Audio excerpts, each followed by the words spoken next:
We weren't made aware. And when we started asking why, how come, it seems like a lot of people weren't aware. At least they said so. And this has become a much bigger issue now than Bloomfield and Niagara Bottling and the MDC. This is an issue now that has state implications and laws that are going to be put in place, hopefully, to secure our reservoir for our personal needs and the needs of the state. The concerns are many, and thus the creation of Senator Bay's water bill, SB 422. The bill's very simple. It will place a moratorium on all large water sales until our state water plan is complete. The state water plan began about a year, a little bit longer, and it still has a good year or so to come out. A lot of agencies and people are working on this to have an overall picture of the health and nature of our state water. It will level the playing field for water and special sewer rates for all Connecticut customers, preventing water companies from discouraging conservation by giving high-volume users lesser rates. As most of you know right now, the way the MDC Niagara deal stands is that Niagara will pump out of our reservoir 1.8 million gallons a day, every day, forever. They will pay 50 cents per CFF, and that's a measure of the water, less than residents pay. They will produce and fill 10 million plastic water bottles a day, every day, forever. They will use up to 200 semi-diesel trucks to move the water through Bloomfield, and you can see Cottage Grove Road out to I-91 to 84. 200 trucks a day, 24/7, every day, forever. If there was a drought, without the passing of our water bill into law, we would be asked to cut back, or possibly even told to stop using our tap water. They would be able to continue to pump until our reservoir was at 10%. This is a bottle of Stop and Shop water. On the back label, it's bottled by Niagara.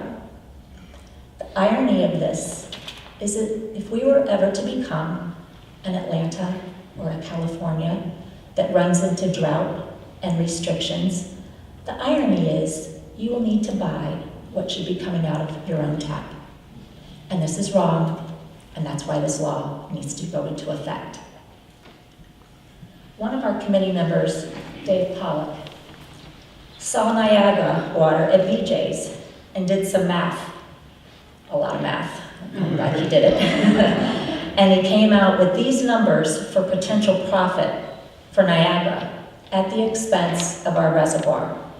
I quote, "A 32-pack of Niagara Water sells for $4.97 at BJ's. That's approximately 15 cents per bottle. At our current MDC rates, what we pay, it would cost Niagara just 5 cents to fill 100 bottles. 100 bottles that would in turn cost you $15.48 at BJ's. But that markup from 5 cents to $15 isn't enough for Niagara. At the special 18% discount that Niagara negotiated for over several months with the MDC, as evidenced by the Freedom of Information emails that we are now in possession of, the water would actually sell at a 41,000% markup. This is exactly like buying a bottle of water for $1 and selling it for $418. Of course, there are expenses that have to be paid and considered, but since Niagara's profit per bottle is proprietary information, and Niagara has yet to attend any meeting or any town council meeting, we'll have to suffice, I should say, until they're willing to share the details on why they deserve such discounts and tax abatements. I want to stress two things before I turn the podium over to my other speakers. First, I emphasize each day, every day, and forever, because once Niagara is here, they are here to stay. In addition to our reservoir, Niagara is actively seeking springs in Connecticut as well, as evidenced by the emails that we are in possession of between MDC, Niagara, and Metro Hartford Alliance. They've done this in almost every town that they have started business in. They would be able to tap into spring water and drain up to 50,000 gallons a day before being restricted by the laws that we have now. The effect to local farmers and their own wells could be disastrous. Niagara has a very well-publicized history of engaging towns in enormously expensive lawsuits when they start breaking their own contracts and taking more water than what was originally contracted. And most recently, this was Groveland, Florida, and they had to give up the fight because they had no more money to fight them. Second, because the MDC actually effected a policy change to give Niagara its discounts, we will continuously be in water wars as other bottlers come to take advantage of this sweet deal. Our water is now fair game for anyone if we don't halt this deal. The MDC says we have plenty of water. We have an abundance of water because as residents, we've done a great job in conserving our water. We taught our kids, turn the water off when you're brushing your teeth. There's a nice little song. We have purchased efficient laundry, washers, dryers. We have learned to conserve our water, and we're being penalized. We have an abundance of water that the MDC says they need to sell to pay for their infrastructure. Well, let Niagara pay for it. They're making a lot of money. We should not have our water and our lives and our money put towards something that we had no say in.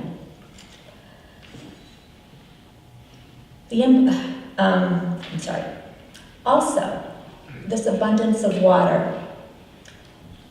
Last week, 2 weeks ago, was World Water Day. We have two people on our committee that were actually at the White House learning about other cities and how they are using up-to-date forecasting, hydrothermic global stuff. The MDC continues to tell us, well, we look at a 60-year drought plan and a 100-year drought plan. Okay, and has nothing to do with climate control, has nothing to do with climate change, nothing to do with today. We are a dinosaur in comparison to other cities in the United States that have already learned we have to protect our water. This issue is so much larger than Bloomfield and West Hartford. Today, one of our committee members, Mark Saunders, who's also, he and Valerie Zetti are going to be on a radio show down in Middletown later this evening discussing this bill. He was at the state water plan meeting, and MDC was there with their legal counsel. And that right there, the power and the infiltration that the MDC has to make these types of decisions, because there's no checking over them, has got to be put to a stop. We have to enact laws and provisions where the people know what's going on. You cannot put a 2-inch article in the Hartford Current stating a rate change for whatever, and it didn't even say rate change, I can't even remember what it said, but it didn't say Niagara or bottling plant or we're gonna raise your rates at the same time we lower theirs. And they continue to say that that's how we were notified, and it's ridiculous. This issue, like I said, has become so much more than Bloomfield and West Hartford. This is a state issue. It's a state issue. We must now protect state raids, out-of-state raids on our water. Because now that the policy is the way it is, Niagara won't be the only bottling company that comes, and the MDC issue has gathered the support of thousands of people in the last 3 months. Tonight, there are people here from West Hartford, Bloomfield, Newington, Hartford, Rocky Hill, Windsor, East Hartford, Farmington, and Avon. We have signed petitions. We've written thousands of emails, letters, texts, and tweets. 3 local universities have organized their own petitions and banned the bottle campaigns. We have the support of Clean Water Org, CT Watershed Org, Park Watershed Org, CT Water Alliance, Clean Water Alliance, senators, 4 ex-mayors, ex-deputy mayors, and 15 towns. We are teachers, students, doctors, biologists, police, fire, artists, journalists, business owners, lawyers, and people like me who just want to do the right thing. The NDC is paying 2 firms of lobbyists to make sure this bill doesn't turn into law. If they truly cared about our water and are just giving the water to anyone who needs it, as they say, they would not object to a moratorium. They wouldn't object. So why are they? Instead, all of that money that they're spending to hire these lobbyists, guess who's going to pay for it? All of us. So we need you. This is going bigger and better every day. You're going to hear from people that have dedicated so much of their time to this. I'm not an activist by trade. I am now, and I'm very proud of it. And I feel that we are on the right side of an issue. Makes me crazy when the MDC says it's their water to sell. No, it's not. It's God's water. And He can take it away just as easily as He gives it. So, with that, I have a few people to talk to you and stir you up just a little bit more. And also one thing too I want to mention, there is a wonderful art project called The Wave. It's nationally known. It's a ginormous display that are put together by people to symbolize our water, preservation of our water. And in the next few weeks, we're trying to get this display at the Legislative Office building, just in time for Earth Day. So if you're not signed up, please do. If you're interested in this, we would need some volunteers to help assemble and be there. It's going to be magnificent. There is a website for The Wave. I encourage you to check it out as well. So without further ado, I have my dear friend Guthrie Sayers from Bloomfield to talk to us a little bit more about saving our water.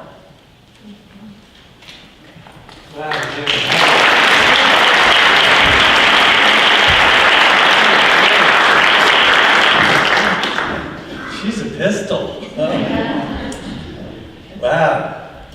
I think this is fulfilling a fantasy for me. I'm in God's house, protecting God's water. I like that. If you don't have a button, get one and wear it.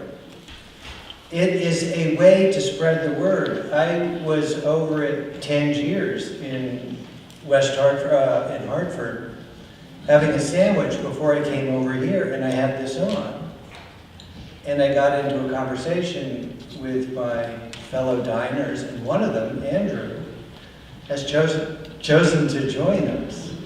And I have found this to be a great conversation opener. And what I'm going to do with my remarks is tell you how you can talk about saving our water. I'm going to give you a simple formula so that you can say, save our water, and make sense. First thing we want to say is, there's a water grab on, and we want to stop it. Stop raids on Connecticut water. Stop raids on Connecticut water. Don't let Niagara Bottling or any bottling company take our water.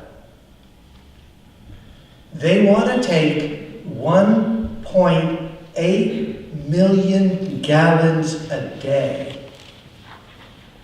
Do you know what that is in a year? I used my computer to calculate that. It is more than 650 million gallons a year in perpetuity. That means forever.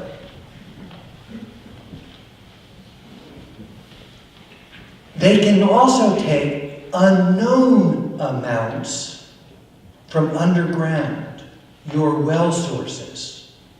So even if you have a well, it is in danger once one of these vampires puts their pipe in the ground, because they suck until it's dry. They don't care about the impact on farming, on fishing, or on the environment.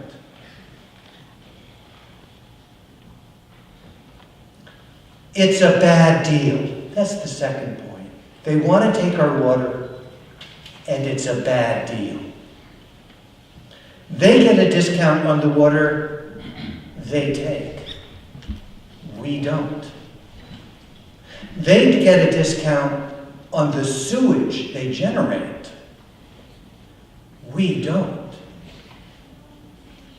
They don't pay taxes for 7 years. We do.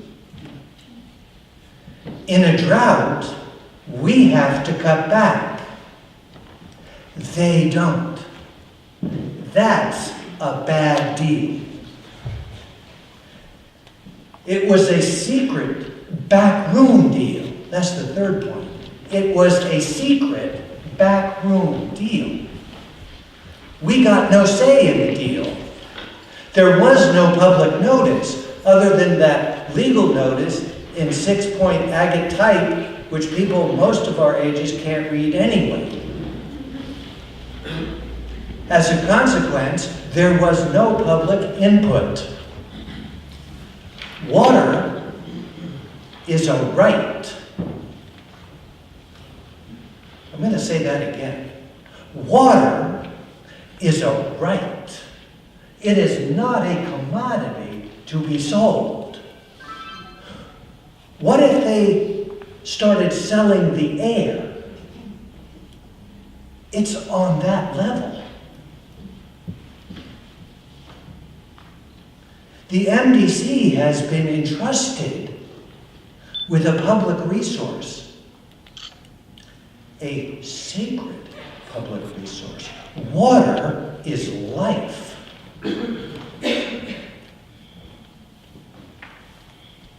And this life was disposed of in a secret backroom deal. MDC claims, I'm going to tell you how to rebut the arguments that are out there. MDC says it has plenty of water. Back in the 60s, when computers began to take off, they had a phrase, G-I-G-O. Yeah, you remember that? Garbage in, garbage out. That's what their formulas are.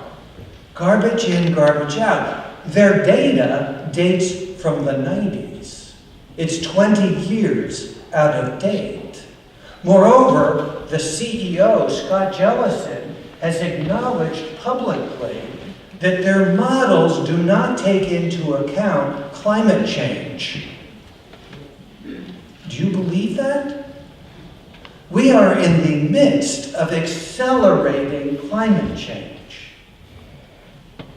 Their models do not account for this. Nor does the MDC account for the impact. Remember that figure? 650 billion gallons a year? They don't account for that. What will that do to our water ecosystem? If you take that much water out of this basin, they refer to watersheds as basins, and what Niagara's going to be involved in is an interbasin transfer. That means they're going to be taking water from our basin into another basin. 650 million gallons a year taken from our basin? What is going to happen to our aquifers? They will not be recharged. Have they studied this? No. Another argument that's made is that Niagara building a plant in Bloomfield is economic development. Yes, it is economic development, but for the sake of simplicity, there are two kinds of economic development: good economic development and bad economic development. Good economic development provides skilled jobs. It has multiplier effects. It encourages other people to open businesses that complement the businesses in the area. Bad economic development is there are no multiplier effects. The jobs pay a minimum wage. There's no creativity.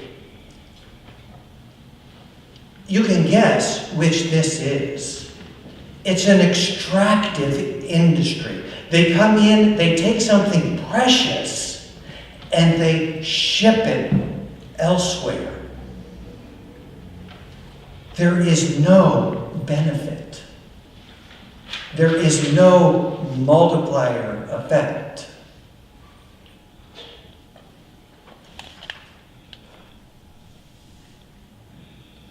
So when people say economic development or jobs, you say, at what cost to our water supply?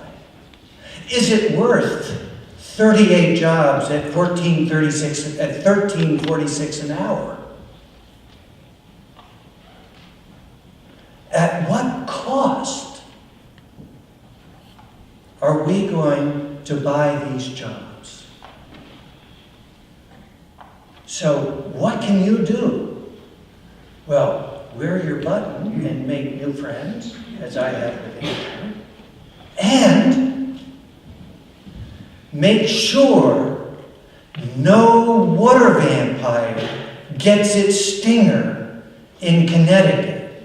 And that means support Beth Bye's bill, SB, that stands for Senate Bill, SB 422. It's good to do God's work.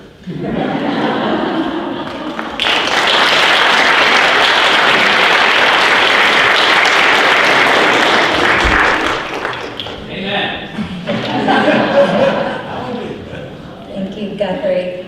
I want to emphasize that point that he just made. I asked a group of students I was talking to, how many people do you think it's going to take to run that factory to make 10 million bottles a day? They're making the plastic. There's so much to do. Oh, hundreds, of course. It's less than 100 jobs. At full capacity, less than 100 jobs. And as Guthrie said, it's a very minimal wage job. The highest quote we've gotten is $17 an hour.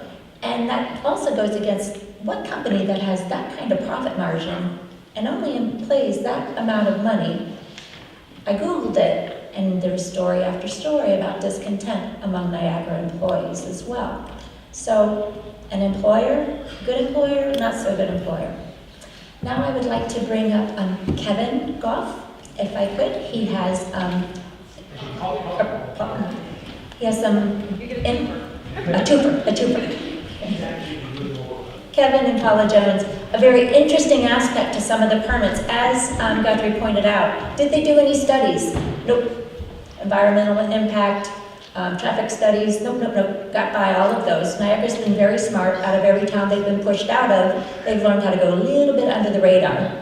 And so we have to get very creative on ways to try to stop them. And the dynamic duo has been doing a good job. Actually, I will let Paula talk about most of it. She's been doing the yeoman's amount of work on this. We have some interesting things. I don't think it's a solution. That's why we're working with SB 422, which will hopefully allow us to stop Niagara from, as Guthrie pointed out, sticking its vampire stinger into the earth. But I'll let Paula talk about that. I just want to add one more thing on Guthrie's, the comments that have been made about the water. Because I think one very important aspect of this that gets lost a little bit in the shuffle. We know if you go out to the Farmington Valley area and you look at some of the businesses out there, you'll see a lot of recreational businesses, Satan's Kingdom, the Camp Canoe and Kayak, and so forth. One of the things the Farmington Valley has been somewhat successful, I think, in doing is creating businesses based on recreation and tourism. If you go out to Colebrook, go out to Barkhamsted, there's a cold fishery out there. You get lots of people coming in from all over the country to fish out there. One of the problems with the MDC has been the fact that they have, because they do not really want to analyze what the status of the reservoir system is. And they don't want to do that in relationship to the river system that it's part of and the aquifers that surround it. We have the situation that the portions of the river that the reservoirs are on, the East Branch of the Farmington River and the Nepog River, those rivers, they are in very bad ecological condition. They need more flow. The reason they're not getting more flow is that the MDC is not releasing water into those rivers. And part of the argument that the MDC will give if this is brought up is, well, if we released water into them, that would reduce our safe yield. At the same time, they tell us the safe yield, the number that comes from the late 1990s, the safe yield is so large they can sell 1.8 million gallons per day, and it's only a drop in the bucket. So you get a contradictory, some contradictory information. However, I think it's important to note this is not just a question. A large part of the question is not giving away our water subsidized to a for-profit operation, but also how do we restore the health of our river system, and what long-term does that do for the environment, for the true economies? And everyone needs to remember that the roots of both economy and ecology is eco, which is home. What do those do for our true economies of the people that live here? And I think that's something that we need to consider when we start talking about the water that the MDC believes it owns. So, Paul, you want to talk about what's going on with DEP? So part of what Niagara needs to do in terms of proceeding with the plan in Bloomfield is they have to apply for and get 2 permits from DEP. They have to get a stormwater construction permit, and they also have to get a wastewater discharge permit. So we have been working hard to try to keep track of this because it's like looking for a needle in a haystack in terms of trying to find out when information is posted. You have a certain amount of time once something is posted, to submit public comments and to ask for the materials that the company submitted. So fortunately, a couple weeks ago, we found out about that, and the deadline actually for public comment is tomorrow.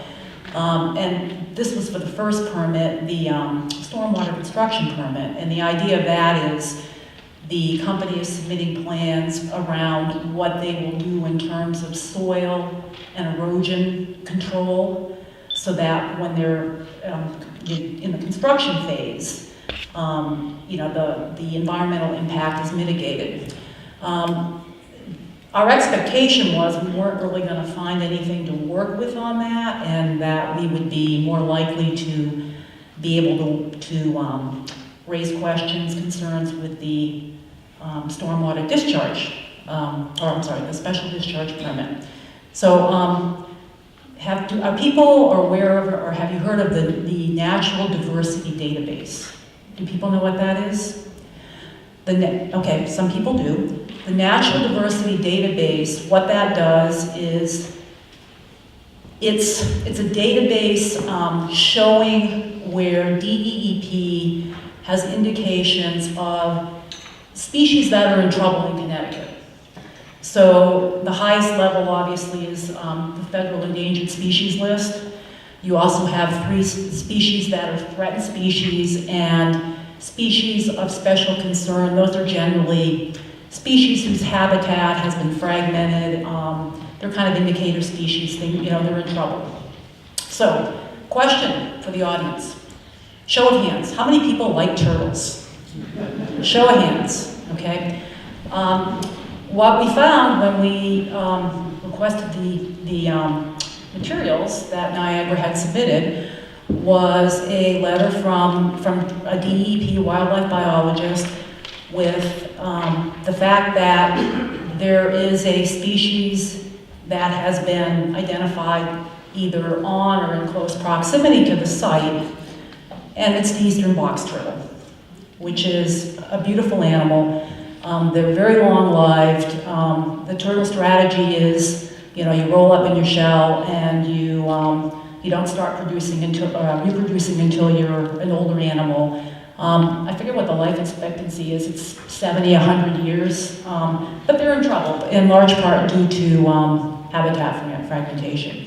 So the long and the short of it is, we have petitioned for a public hearing on the basis of this finding because we want to have an opportunity to ask questions about the erosion control plans and the type of silt fencing that's being used, the kind of monitoring that they're doing for the animals.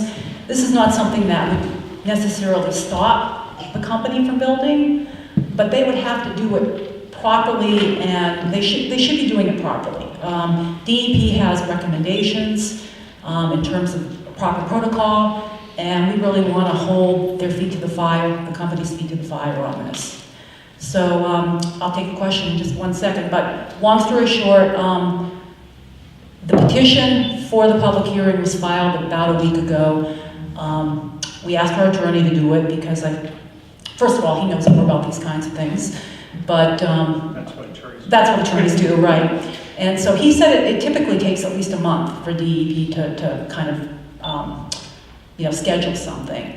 So that will be one of the things we will be looking for, and we'll provide more information at the time, is to get a good turnout at the public hearings so that we can raise questions. Yes, do you have a question? Okay. So I went on a lot of seminars in the winter about organic solutions to stormwater management. It was a topic that came up a lot. And in Massachusetts, they're pretty progressive, where the state recognizes the value of plant life and actual biological activity in the soil to water infiltration.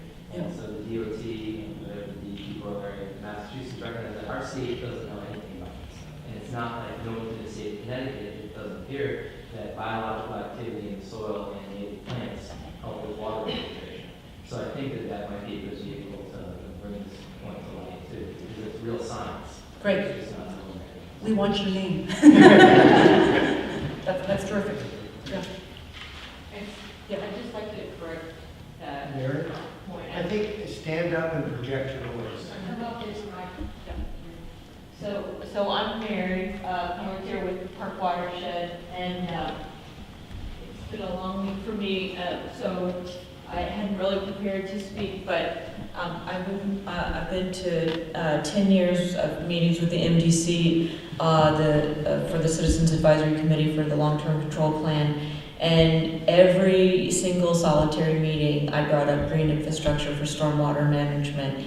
And I'm working on green infrastructures for stormwater management, which is supported by the federal 319 grants, and we're doing bioswales to capture stormwater runoff from parking lots of the state. But the MDC has steadfastly refused to participate in, invest systemically in green infrastructure for stormwater management, unlike Massachusetts, New York, Seattle.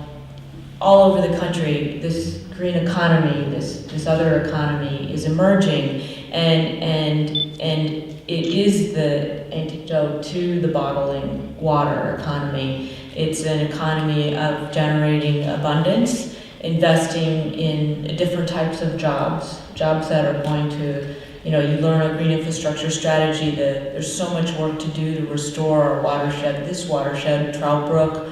As you know, you live along Trout Brook, there's a lot of work that needs to be done. Trout Brook, Piper Brook, the north and south branches of the Park River, even before anybody could think about raising the Park River, which is what everybody always asks me. So I just want to mention that, that one of the challenges of this issue is the MDC has steadfastly over the past 10 years taken the funding from the long-term control plan, which is our taxpayer-funded $2 billion bond, and the work has focused on not investing in green infrastructure for stormwater management, and that is, and it's really important to point out that the publicity around what is green infrastructure for stormwater management has also been restrained. So the Hartford Current, so for instance, some cities like Kansas City, which has been a leader in this, their newspaper, the Kansas City Star, was very involved in publicizing what is green infrastructure, and they and Philadelphia have some of the more progressive strategies for that. And again, the growth of jobs. Washington, D.C. is also in that mix. The Anacostia River was an important river for that work. So I just want to say it's a very, the other side of the story, where we're at today is because there's been a refusal to go down a different path, a path that was an opportunity, is still an opportunity for the MDC, for our community. It's a path that now, 10 years later, 10 years ago, people could say, well, green infrastructure is new, will it create jobs, will it be successful, etc. Now the data is in, now the studies are in. You can go online, you can find guidelines. We don't even have to make up the guidelines anymore. We can just borrow the guidelines. So I just want to say that. So, I didn't mean to. No, that's and right. I have to say, It's cheaper too. It's cheaper too. It's cheaper too. It's cheap. That's exactly right. It's cheaper too. Which is another thing. The MDC, they can't wrap their heads around the service, the job. They can't wrap their heads around making money through service because they really want to sell a product. And historically, the water companies expanded the service industry around engineering and so forth. And I have to apologize because I'm gonna have to leave. But I'm so glad you guys are all having this meeting. And should you ever want a more expanded presentation on green infrastructure for stormwater management, I'd be happy to share. Thanks. We'll turn it back over to Kim. I will make one other comment. If you have not seen the movie Tapped, we showed it a few weeks ago. Marvelous movie, and I believe there's at least an abbreviated version at YouTube, right?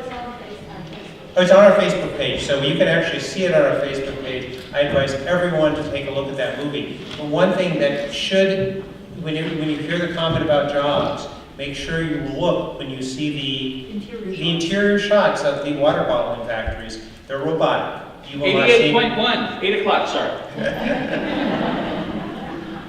Martin Val to their radio show. Thank you very much, Kevin and Paula. As you can see, People have been working in so many ways, giving of their time to go into DEP and into the records and try to obtain and try to look. And the biggest hurdle we keep coming up is the MDC itself. There's a lot of power there, a lot of power, and a lot of tentacles that make our movement very difficult. We are upsetting them. They don't like us. We're making a lot of noise, and we were just notified the MDC is bringing their song and dance show to West Hartford soon for a question and answer period, and we will let you know when that is so that you can ask the questions of them. The questions. Yes, who does MDC answer to? Nobody. They are a quasi-public municipality, not-for-profit, but I don't think so. It seems to be a lot of money floating around, and they use a lot of money to make things go their ways. There have been nurtured positions through all of the local town governments where MDC commissioners are on very, in different places in town governments. That needs to be looked at.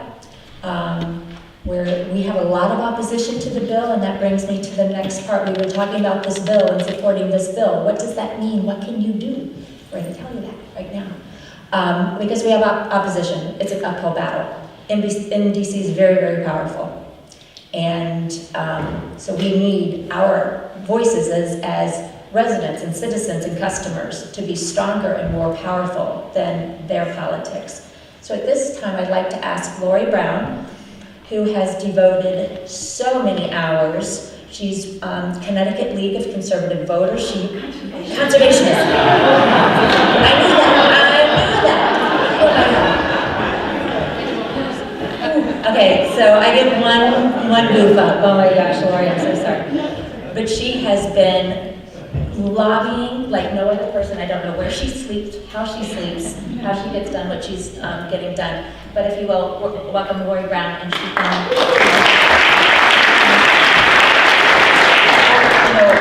That's funny because we've been called everything from the League of Conversation Voters to everything. So that was okay. So hopefully, and I'm so glad that Kevin brought up the environment. Don't forget the environment, because there have been a lot of people at the Capitol, advocates working on behalf of water issues. Every single year, it's been hugely controversial on all kinds of levels in terms of who owns water, who decides, how is it managed, how much do you have to release to protect the aquifers, what kind of oversight is there by the state. So there's been battles every year that you don't really hear about all the time. And the one silver lining out about this horrible mess is that it puts a heavy spotlight on this problem that we need to try to fix. And if anything is going to come out of this that helps put a spotlight on that and forces our state lawmakers and the people who are currently responsible for the water management and the way it's being handled right now, the silver lining is that everybody's paying attention. This is really the year of water. And so our good advocate friends up there at the Capitol fighting for you every single year are finally getting some support. And I think we can really, really multiply that. And we're getting a lot of traction at the Capitol on this legislation. So hopefully you've heard enough to be somewhat outraged the way that I am, and everybody else seems, as soon as they learn about this, they get very outraged. I want to take some of that outrage and harness it where you can really do, in a very short amount of time, help significantly turn the tide on the way this problem is being handled at the state level. So, as you've heard, because of the way that Niagara was complicit with our town of Bloomfield, they took away basically most of the really local options where citizens could have found some kind of relief or been involved in fixing this problem at the local level. So then at the state level, we also found that there are significant loopholes in our law where our own agencies, the Department of Energy and Environmental Protection and the Department of Public Health, who are responsible for managing our water, had their hands tied. They have no jurisdiction over this at all. Without the proper tools for them to really do what they need to do to fix this problem. So it really became clear that state legislation was the best opportunity at this point during the legislative session to get something that will strike at the heart of both this deal and future water grabs. So at the state level, it means taking on these very powerful entrenched powers at the Capitol. It means changing state law and who and how our water is managed. That's no small task. But the legislation that was introduced by our champion, Senator Beth Bayh, she didn't even know that this thing was coming to town in her own district. That's how secret everything was kept. And so she's submitted legislation that we have been working on round the clock, the citizens alongside of some of the statewide advocate organizations who work on environmental issues at the Capitol, like Clean Water Action, my organization, the League of Conservation Voters, Connecticut Fund for the Environment, Rivers Alliance of Connecticut. We're all trying to join together to make sure that we have a presence and that we have putting pressure on the right people at the Capitol.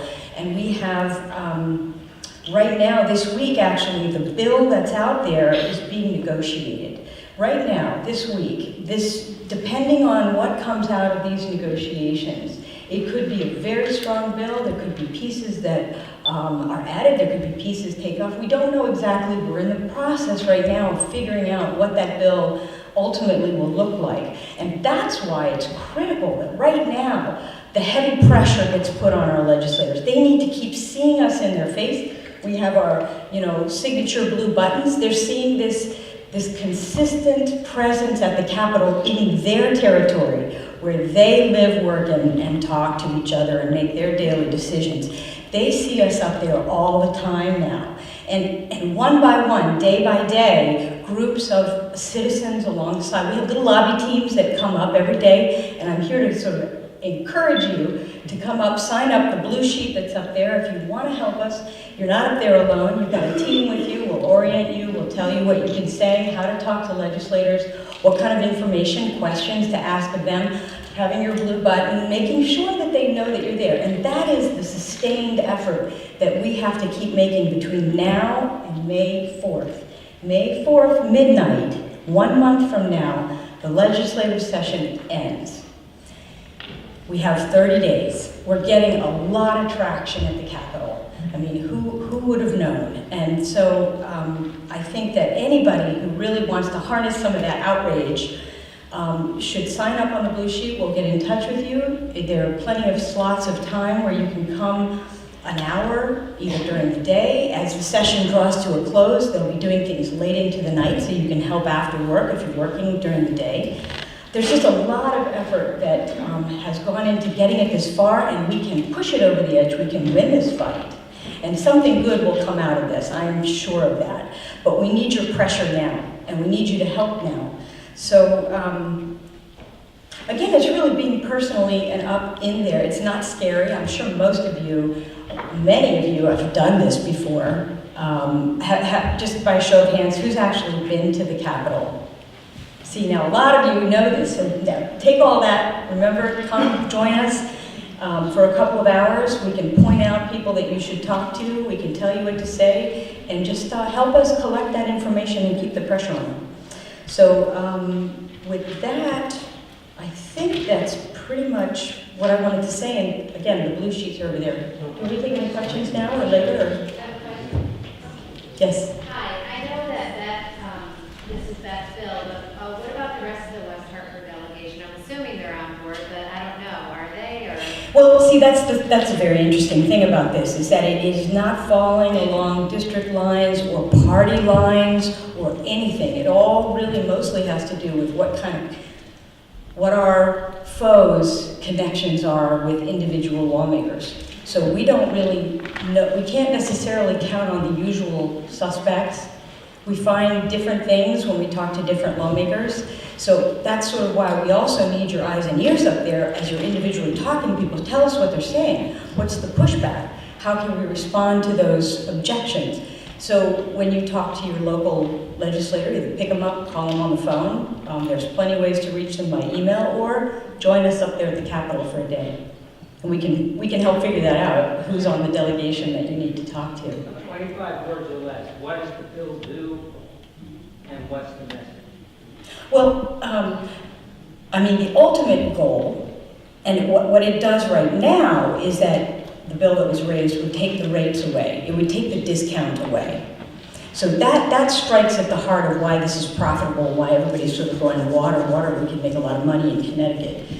If you take that away, that will take one of the incentives away. But what we really need to do is put a brake on this whole water grab until the statewide water plan has been completed. And you heard about that earlier, but right now, all these stakeholders, the state, the advocates, everybody's putting together a comprehensive plan of what our state should do in terms of managing all of its aquifers, its water, its reservoirs, etc. And that plan is in process while this whole project is trying to fly under the radar to get in there, grab it, and take advantage of it before there's any kind of, oversight. So again, I don't want to take up any more, but if I'll be here for. What is the argument for why that isn't? I mean, I get that they have like 2 lobby firms working for them. They got a lot of money behind them. 3 lobby firms working for them, and at least 9. And so, what's the argument that they're making for? Because that seems rational, right? We're in this process. Why not put the brakes on? So, what's the argument against that is maybe getting some traction up there? Oh, there's a couple of things. Well, like you heard already, they're saying we have plenty of water. We need to sell the water, and there are lots of jobs. And look how great this is. We're bringing jobs to Connecticut, and we have the water. And what's the problem?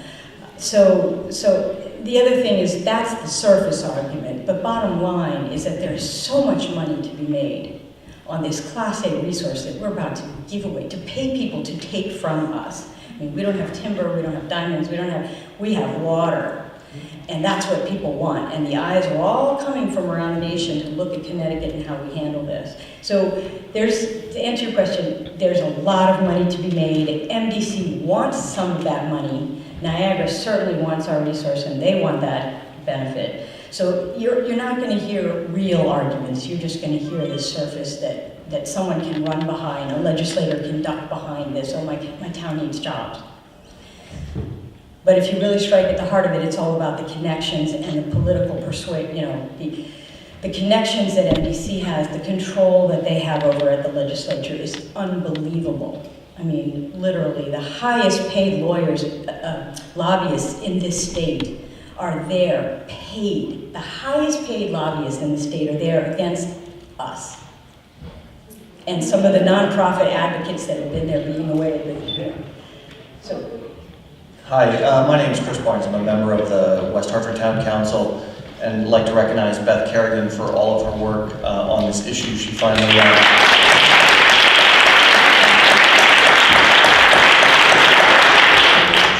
she brought me along, and thanks to everybody that's been working on this issue. There's a lot of stuff that we do in town when we're in budget season, and we've got other things that we're working on, and so things happen under the radar, and it's great to know that there are people out there that are staying in touch and keeping us informed of what's going on. I just wanted to comment briefly on 422. The version that I reviewed did 3 things. It basically addressed the discount on the water rate, the discount on the sewer rate, and also on the drought relief provisions. So it was those 3 things. And so when I look at this description of the moratorium on water sales until a state water plan is complete, I wonder whether there's a version of the bill that I haven't seen that includes that language. But I also wanted to say, and follow up to your point, that I'm also hearing that 422 may lose any of its teeth, any of its effect, and become simply, kind of a statement, but not really do anything. And so I think that's a real concern as pressure is exerted at the Capitol over the next couple weeks that this bill end up actually having a positive impact on this issue. At the town level, a number of us have been working on a resolution to support 422, and we're still working on the language.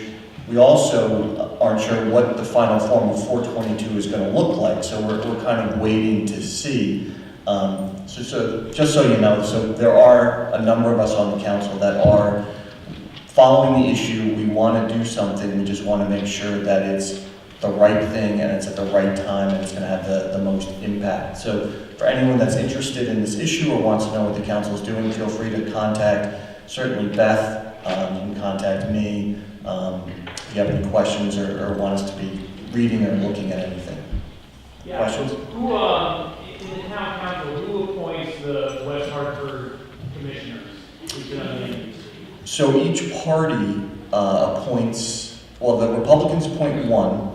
There's a governor appointment. There's an MDC appointment, and I believe the Democrats have 2 or 3 appointments to the MDC. Were you involved in choosing the commissioner? Our delegate, or no, I was not. I'm a Republican. We have one. His name's Jim Needham, and he was appointed 4 years ago before I was on the council. Yes. Thanks to you and Beth and Judy and Denise for stepping forward, but I have a pretty serious concern that there's more people on the council and they haven't taken a public position. I know you can't speak for them, but are they going to come out of the shadows and take a stand and either be behind us or before the MDC? That's question number 1. And question number 2 is, if we have these liaisons, MDC commissioners and whatnot, is it really true that Scott Slipka and people running our town knew nothing about this deal? Don't they report back out? Isn't there a mechanism for them to tell what's going on in these board meetings? And I went to one of the board meetings. I know they share a lot of information. Where is the breakdown here? And are our politicians, our town people who are running our town, truthful with us? Those are great questions, and I'm not going to surprise you when I tell you I have no answers for you, because I can't speak for them. You'd have to ask them directly. When you look at the hierarchy of the MDC and the number of people that are appointed to represent the member towns, West Hartford's at a disadvantage because we have a small number. We also have the largest grand list of any of the member towns, so we pay a disproportional amount of the ad valorem tax, which funds the budget for the MDC. Okay? So it's in everyone else's best interest to keep the system the way it is, because West Hartford funds a disproportionate share of the operations for the MDC. So our grand list is about $6 billion. The other towns are somewhere between $2.5 to $3.5 billion, substantially lower. So basically we're in a position where, Bloomfield is contracting with the MDC to sell our water while we're paying the lion's share of the cost for the infrastructure. You should sue us. I'm a lawyer too, so happily. Yes. What control does the town have over our representatives to the MDC? Typically with representation, they're supposed to represent. So I'm just curious, what control do we have over these people? Are they just appointed and that's the end of it? I'm not aware of any. I'm not aware of any control, direct control. I've been in contact with our representative, and we've talked about it, because I would like, I wanted to hear their perspective, but it's a process. Quite frankly, they were surprised, the MDC was surprised that this was even an issue when they were doing the deal that anybody. They worked so hard to make sure we wouldn't find out. Yes. So I have a couple questions. I'm thinking about the whole ecology of the situation and focusing on the plan, not the problem. So MDC wants to theoretically raise some money to save ratepayers in the future because they have, this is the way I see it, because they have a lot of infrastructure, really seemingly overwhelming costs to replace a lot of infrastructure. So this may be part of their plan to solve that. That's what I'm seeing. And then also with the bottled water, well, there's a high demand for bottled water, and the market is going to always, meet demand. So just to stop them here, it's going to happen somewhere else, and there's an ecology of that we can't control. And So I'm just like looking at, is there an alternative solution, like for both people, whereby, you know, both parties can go their separate ways and not interfere with my lot? That's all I'm thinking. You know, have those issues been discussed? Is there another way for MDC to raise money that's a lot, you know, less intrusive than like this? You know what I'm saying? So, Their statement isn't that they want to gain money. Can you stand up to so we can? They want to expand economic development because they see the only way to keep waterways down, is what they're publicly saying, is to expand our industrial base that we've lost, and therefore there will be more people consuming water, which will help keep our rates down. So it's by increasing the industrial base, we'll use more. The problem with the cost issue, and this is the last thing I'll say, I didn't even expect to speak tonight, I don't want to hijack your meeting here, is the calculation of the savings. My understanding is that if this contract was in place last year, we would be saving 10 cents per CCF of water, which if you look at your annual usage of water, for me it amounted to about $7. And so my position would be, I'll keep the water, you can keep the $7, and we won't have an issue. So it's not, you know, the whole cost savings, you know, you have to kind of scratch the surface on that one to see what the real savings there is, and for my family, there isn't one. So I'll be here after the meeting if anyone wants to come up and ask questions for me.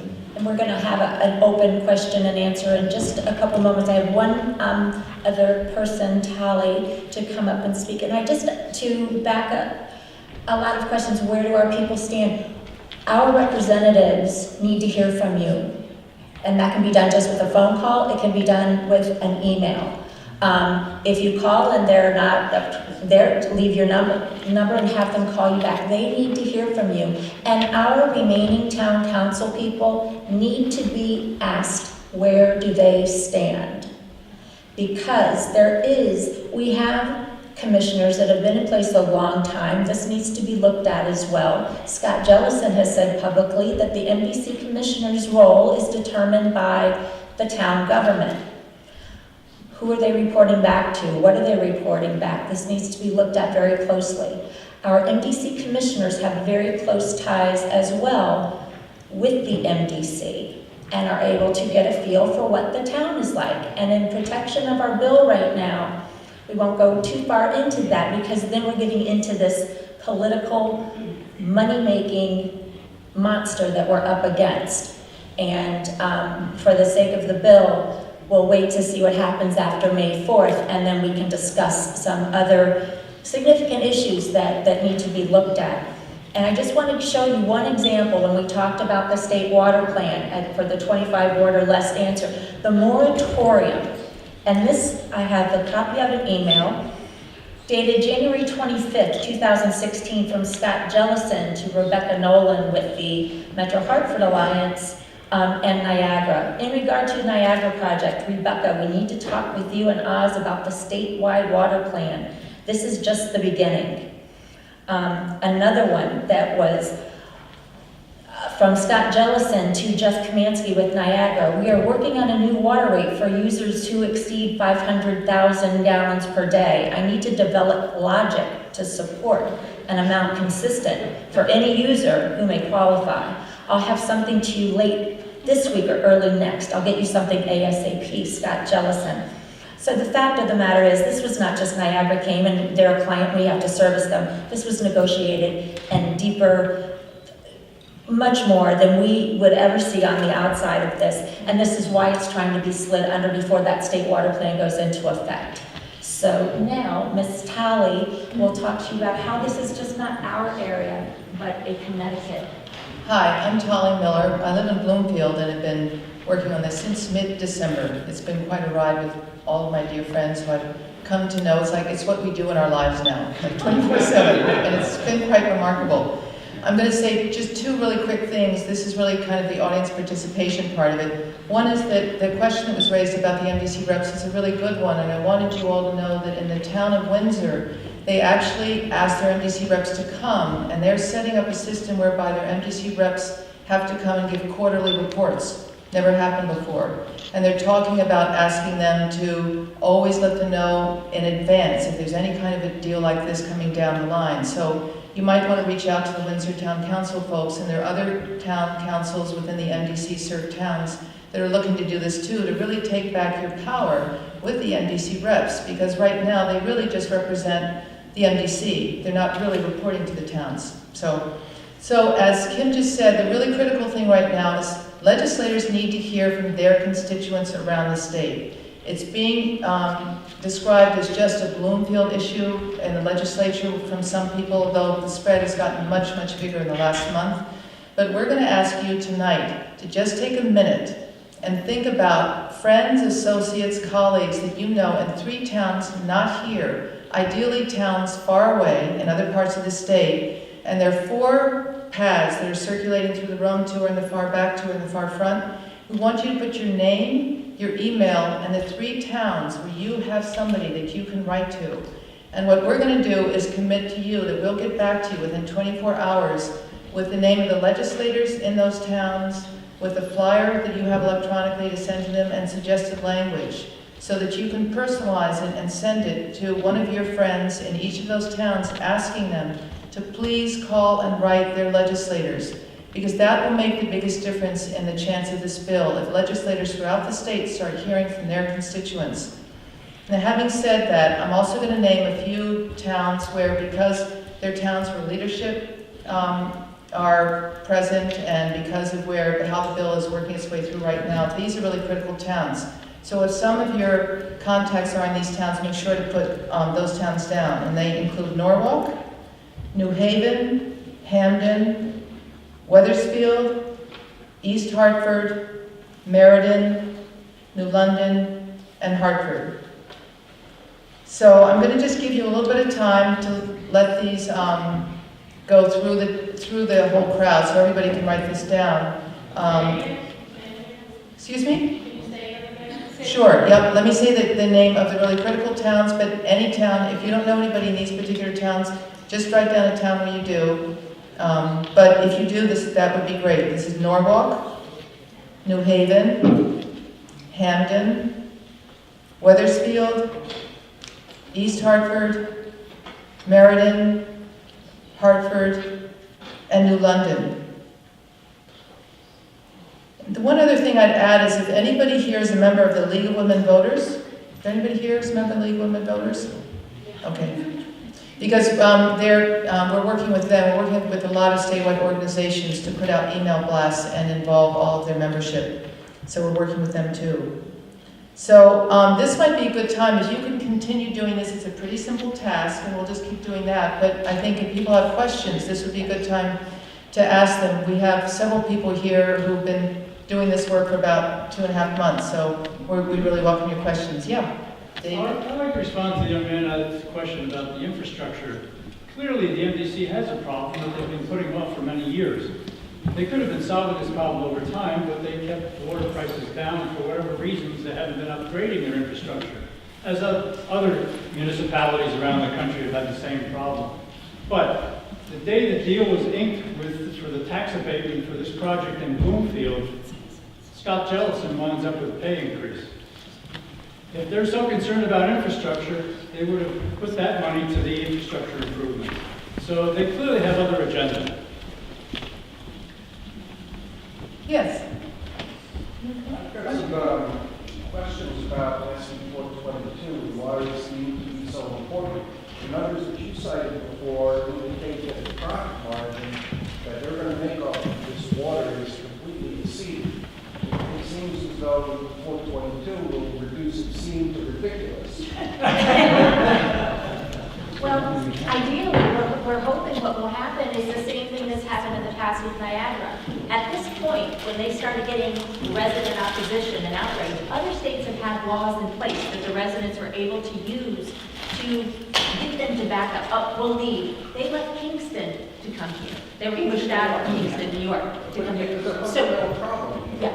On top of that, the more fundamental problem is you've got an unfettered, unregulated, monopolistic utility that can do whatever they want and answer to nobody. That's right. That's problem number one. Yeah. Now, problem number two, what I was told is that they lost out in New York because of some extremely favorable laws to the people regarding water use that we apparently do not have in Connecticut. I'm not sure of the exact Fundamental problems in our statutes, that seems to be the bigger issue to play with. Right. Number three, you mentioned before, if a drought happens. Yeah. It's not an if, Of it's a course. when. Absolutely. And your wording should change. I remember droughts here where our reservoirs are quite low. After talking to someone recently, I did a simple Google search of Hartford and drought, and the number of hits talking about moderate droughts, severe droughts is enormous, almost every year. Exactly. Almost every year, we have some level of drought, and every decade or so, a severe drought. This is not an if issue, this is a when. You betcha. Well, We no. are at 85% right now, which is considered a moderate drought. If we go to 75% is when those restrictions start coming to the public. You don't wash your car or get water in your plants. We're not that far away, and we haven't had a heavy snow winter. So that could change dramatically. You're absolutely right. Now, one other issue. I'm looking around the room here, this is West Hartford, 62,000 people or so in West Hartford, and this is the turnout. Not great. I think there's got to be some way to get lots more people involved in this. When you're talking about numbers, this is not numbers. Absolutely. And there are a variety of groups that get involved. I'd like to hear what the realtors would think if we have water shortages. What happens to the value of our houses? Absolutely. And we have Someone realtors mentioned here. the Yeah. recreation out in Canton. Whether this is MDC or not, Canton, Collinsville would be affected. This will permeate the whole water system. Absolutely. And that's our frustration, and that's why we're so thankful you are here. It's not somebody else's problem. It's not Bloomfield's problem. It's ours. It's ours. And when I first heard about this, and I was the only person, it seems like, in West Hartford that had heard, and I heard it through this person and Val who just left, I was in shock. And that's trying now to talk to people. They've heard it, they hear it in the news, but it's something else. Someone else is taking care of it. So one thing I'd like to suggest to people, and we'll take more questions too, is writing letters to the editor is a really powerful way to begin to get the word out. And we've gotten a lot of media attention, but right now there's a lot of other things going on. So if you could take a little time, get on, we have a Facebook page with a lot of information. We now also have an email site where you can contact with us. And we can give you a lot more information. We have a lot of research that we've done. We can send you articles. But if other people write letters to the editor, particularly for other papers than just the Current throughout the state, that's really helpful. The one other thing I wanted to mention, that you're absolutely right. Last summer, the MDC actually sold water to Portland because they needed it. So, this is happening. And in fact, I'm also really concerned that we conserve this water so we can help other communities in Connecticut as they are impacted by climate change and possible droughts in the future. It's already happening, so it's a very good point you made. And I just want to ask somebody else there are a few other questions in. Is that okay? Thank you. Yes, in the back there? So it's a simple question. It's very because it's a little bit late, but the moratorium will be imposed until the water plan is completed. I don't know anything about the water plan and what has to happen to that legislation, and do we have an expectation on when that will be completed? Lori. So the water plan is about halfway finished. It's a slow moving. It's a rather small committee. Mark was there today. The approximation date that I've gotten is probably 18 to 24 months that it's out from being, able to be shared, which is great if we can get the moratorium, that they have to wait that long. And now that water plan is getting much more attention because people are asking about it. So it has been a slow moving, but it would probably say 18 to 24 months before they could do anything if the moratorium was passed. Can I just add? Ironically enough, part of the genesis of the state water plan was the MDC's attempt 4 years ago, to interject itself in the bidding to build a pipeline and ship water to Yukon. And the issue there was the interbasin transfer. And so John Hampton of Simsbury sponsored the legislation that created the mechanism for developing a state water plan. So the state water plan was generated in response to the MDC trying to build a pipeline to ship 1.2 to 1.9 million gallons of water per day to Yukon. This is the pipeline in plastic water bottles. It's a loophole. So hence the importance of the moratorium. Next question, yes, ma'am. One way we can reach people in Connecticut, all over Connecticut, is to have a petition online, change.org. I've been working on it some. I'm waiting for somebody to help me with the website. Can't be Bloomfield citizens, it's too narrow. But I think that if we put up a petition on change, we'll reach everybody in the state and beyond. And it's a good way to ask for donations as well. Absolutely. And that's, if you will, we connect with one of the Bloomfield. She's okay. She's somebody here that can help her with Yes. the application. Okay. Yes, sir. Two questions. Yes. You mentioned Senator Scott. Yes. Is there a champion of this legislation in the House? Can we, Wiskowski. From where? From East Granby. And Windsor, and David Farron is, we're hoping that he will come through. I mean, he actually co-sponsored it, but he's a little. And the second question is, Oh, yeah, did you all hear that? No. Okay, great. The question was, we have the champion, Beth Bai, and do we have anyone in the House? And the answer from Todd was yes, we have Tammy Wiskowski and David Barham we're trying to nail down. So we don't have that. We don't have the champions. We're looking for those. And this is the great opportunity for the Republicans to sink their teeth into something and make some big change, because we're seeing a lot of the more wishy-washy, or better yet, silence. Your admission by not stating where you are on this is basically your acknowledgement that you're in support of it. And that's why we need to have people publicly say where they are in this bill. my second question Yes. is, Hartford has the most reps Yes. on the MDC. It has the most influence on the MDC. Yes. What are our connections? Yes, they do. Well, we do have some connections to Hartford. Donna Landerman, who's part of our group and not here tonight, has gone to the city council meeting twice and has met with their environmental group and is working with Kim. I'm sorry, I don't know the name of the member of the council that she's been working with, excuse me, I'm not sure if she's working parties or not. But we do have some connections, and I can get you that information, Jeff, later, and right from Donna, because she's been working directly with Hartford, and Hartford's one of the cities, one of the towns that we definitely want to impact with these letters too. Yes, ma'am, in the orange sweater.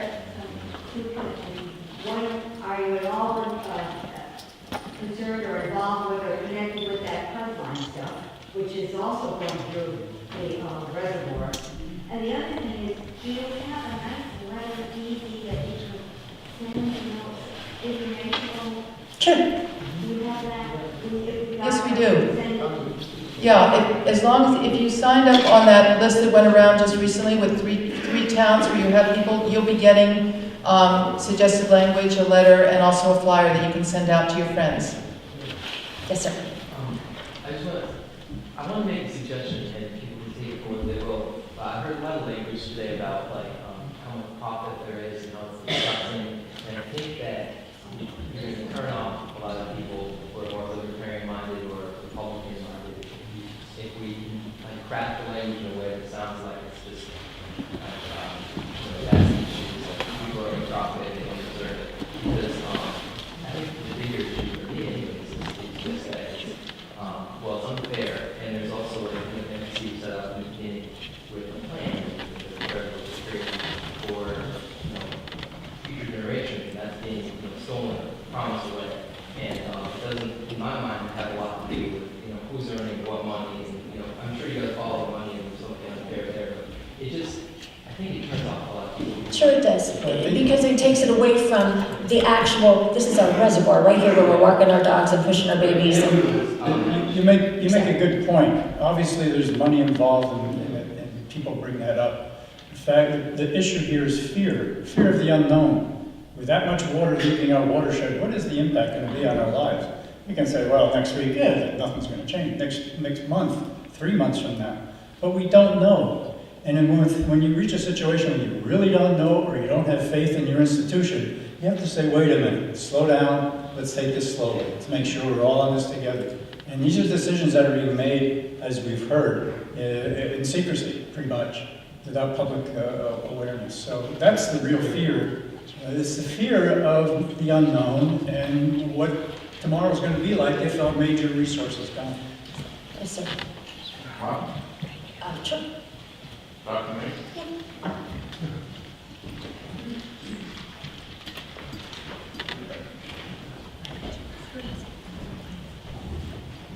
My name is Martin Wilde from East Hartford. I'm going to ask a question, then expand upon it. Is anybody here from the Holistic Chamber of Commerce? Okay, the Holistic Chamber of Commerce is not only holistic, but it's also eco-friendly. I created a chapter in Connecticut, which is now Hartford, and there's one in Avon. There's one in New Haven, and there's one in Northampton, Massachusetts. And I'm going to give you my card, but I think that the Holistic Chamber of Commerce should be involved with this because one of their goals is eco-friendly, and that's all I have to say. Yeah, this is an issue that everybody should be involved in. There's no question that it affects us all. In the back, behind Paula? Yes. Hi. I live in West Hartford, and I have to say I am sorry that I'm not paying more attention in high school government class right now. My question is, there was a town I read about online, I think it was called Cascade Locks, and they really kept nesting out by a special referendum of no trucking allowed around town. Correct. What would it take to do this? And a second thing, I'm a nurse, and I'm really into environmental health. What's going to be in that wastewater? Is there going to be canned wastewater? Is there going to be anything else that's going to especially affect amphibians? Because we all know that all the frogs are, a lot of them are dual sex now, a lot of fish are dual sex. Would this affect that box turtle? That kind of stuff. So I feel like there's a loophole. I'm so confident we're going to find a loophole. And just, it's going to take a lot of minds putting, their heads together. Yes. About the effect of the wastewater.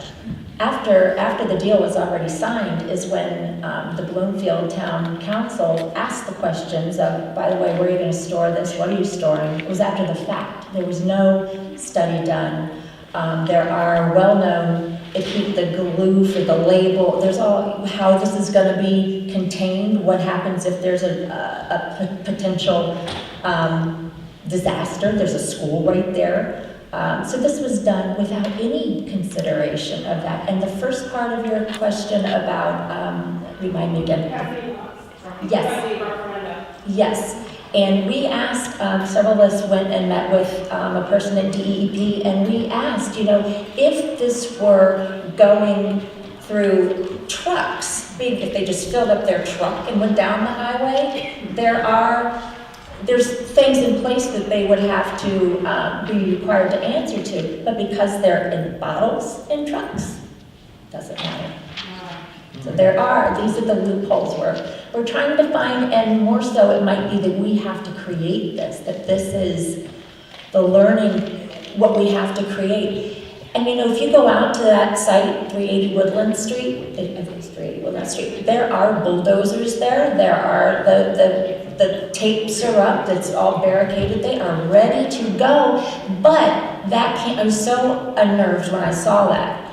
But that doesn't matter, because until that place is up and pumping water, we still have a chance. And that's what we have to keep doing. So Niagara ends up with a plot of land, great, put a farm on it. Yes, ma'am. I have two things Sure. I want to say. One of them is because of your question about BPAs getting put into water. the chemicals would be PETs and HDPEs. They say on their website, Niagara's website, that it's not BPAs. They have polyethylene terephthalate, plastic and high-density polyethylene chemicals, which go into their bottles and bottle caps respectively. And these things photodegrade rather than biodegrade. So they turn into little flakes, and plankton in the water eat them, and then fish eat that, and then we eat the fish, and so we're eating plastic bottles eventually when we get our fish. That's another unknown. The PET is probably the least dangerous, and that's what most of the little water bottles are. Still a chemical. Yeah, but the 5-gallon containers are not. I think they do have the other, the BPA possibly. But the fact that we don't have those answers, and that's unsettling. It's scary. My other question was, does anybody here grow food in their gardens at home? I'm thinking about droughts and being told you can't water that, which means you can't grow your own food. I want to grow my tomatoes and my nasturtiums and my whatevers every year without somebody telling me I can't. Under any circumstances, I'm not going to turn off my water because some corporation wants to take it. Well, that's a good point, because they only bring up lawns when they talk about it. It's cutting out the water. I live in a condo, and on a little plot of land every summer, I grow some food, and I'm going to keep doing that. You know, the other big concern too are those 200 trucks every day that are going to be clogging. We already have such traffic nightmares in and around the area. Those and what they're going to do to those roads, you know, there were no long-term studies done about that. The emissions, the diesel emissions to the school that's right there, and what it will do to just the deterioration of our highways, that will increase our federal taxes as well. So nobody is winning on this deal. It makes me wonder,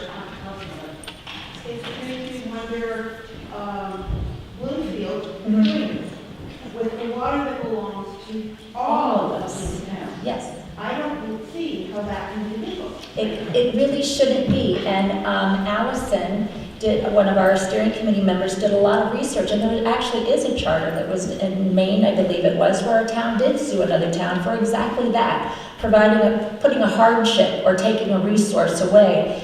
And when Guthrie said, well, you should sue us, maybe we should, you know, absolutely. And that's another avenue that we will have to pursue, because to make that kind of decision, you know, it was inept. They had their attorney working for the MDC and for them, a huge conflict. It's so unbelievable on so many levels, and it will really, when we see those trucks going by, and people will come out of West Hartford and say, wait, what happened? I didn't hear about that. The fact that the Buena Vista people and all that live around the reservoir, Stoner Drive, all of them, there aren't here, it hurts me, because those are my friends, and they know what I'm doing.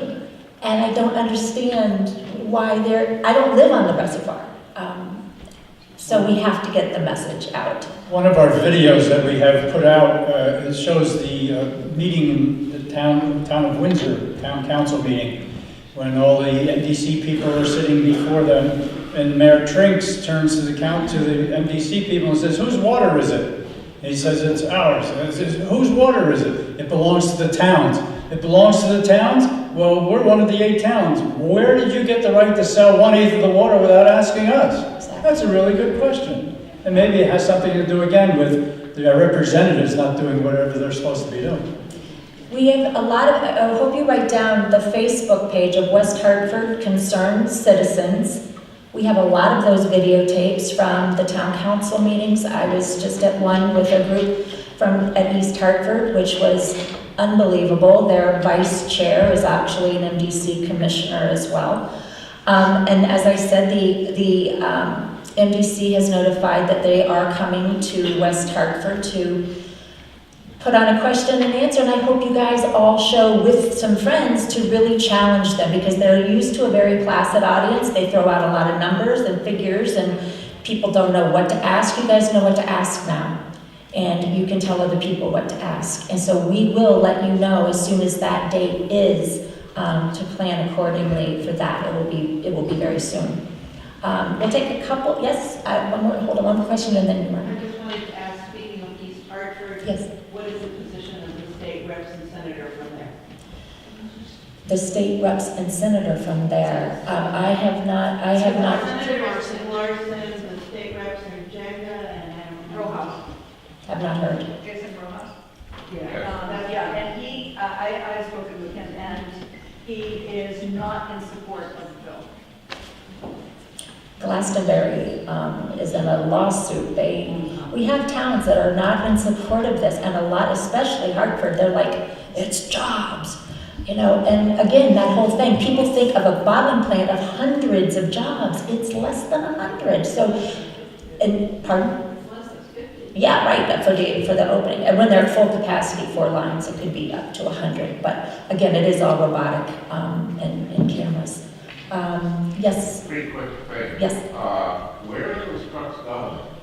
That's a good question. I've understood Boston is a big hub for them. A lot of them will be here. They'll be filling our cabinets right here. I did have an argument on Facebook for a minute that, you know, you're leaving a less of a footprint by letting them go ahead and build the plant, because then they can just ship it around right here. And I thought, okay. Most is going out of state. The other two things are, is there any connection between this issue, and Flint, Michigan? The only, well, you know, that was someone who independently did something really, really bad. I'm not talking about the tank, I'm talking about the water. Yeah. The comparisons can be made because anytime water is at the source of any discussion like this, it's the power, who has it, who owns it, who gets it. California's drought wasn't all necessarily due to weather conditions. It was from huge corporations sucking their water dry. The executive director of the chamber is from California. And my last question is, have we contacted any chambers of commerce? I personally have not. That's a great. I'm not so sure we see them as allies on this issue. Yeah. They may be, but it's not one that you would originally think. They're supporting small business. Yeah, business by nature wants to be sustainable, so the ecology of the argument would eventually trend towards being supportive of this issue, the way I see it. Those leisure businesses, towns where those leisure businesses are making money off of the water and river, might be interested. See, these are the really great ideas that we need you to come on board with us, either through Facebook or email, so that we can keep moving on these ideas. You know, 2 months ago, I didn't even know what LOB stood for. I was a mom that just wanted to meditate. So if I can get involved, you can get involved. Yes, ma'am, another question.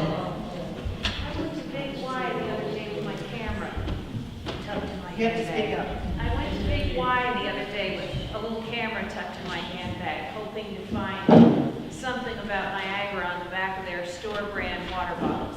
Well, I photographed them because I found online, and I'll share the information on Facebook again, that Big Y is one of the brands that Niagara bottles. So Yeah, Big Y, Stop and Shop, Geisler, it's Costco, BJ's, it's everywhere. Yeah, they are the nation's largest private water bottle. They're everywhere. A while ago, I tweeted Erin Brockovich. She does handle toxic torts, poison in water, but it seemed worth a try. There's a guy with the Take Heart publication. He's based in California, Willie Blackmore. He's published on the Nestle scandal of sucking water out of California 30 years past the expiration of their permit, and they won't go away. And I was wondering about statewide grievance committee for that attorney, because we complained to the statewide grievance committee about the conflict of interest. I think there's some action going in that direction. So I'm so appreciative for all of you coming out tonight. Again, it shows your interest of hearing the truth And I hope you will join us on Facebook Conversations, BloomfieldCitizens.org, West Hartford Concerned Citizens, and one more. I just wanted to say something relative to bottled water in the supermarkets. I went into Geisler's the week that Niagara Little came in, and I was shocked that it was there. And I contacted the company, the Massachusetts company, and I explained to them what was going on with us, and that we were close to Niagara Water, and it shouldn't be in the store. And they immediately took it off the shelves in the Bloomfield store. It's still in the other stores, but they said they're working on the issue, and they're going to try to do something else. They're not carrying Niagara, but, you know, that's not the water problem. But I mean, it's an accolade. Go shop at Geisler's. They're wonderful. Just use your tap water. It's the best. But if you say you'll bring tap to the store, Oh, absolutely, absolutely. Well, folks, thank you so much for taking time. Thank you.